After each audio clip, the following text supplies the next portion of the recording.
Welcome to Chillin' 101. We hope this video helps.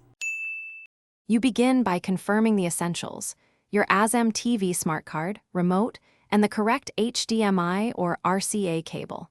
Plug the decoder into power and connect to the TV, then switch the TV to the matching input. Once done, insert the smart card firmly into the slot. This is necessary because the card authenticates your subscription.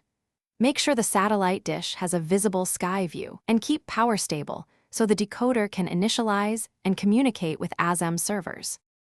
You now navigate the decoder menu using the remote to reach settings or installation. Select the activation or register option and enter the smart card ID exactly as printed. Accuracy matters because one wrong digit blocks activation. Next, choose your region and subscription package so the system applies the correct channel list and entitlements. Once you confirm, the decoder will try to contact Azam servers.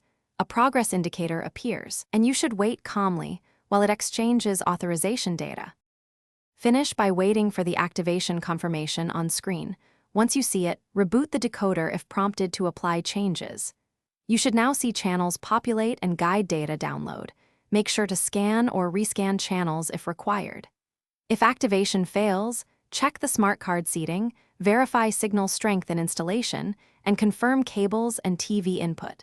If problems persist, contact Azam support and provide your smart card ID and decoder model so they can complete remote registration or guide further steps. Thanks for watching. Consider subscribing if we helped you.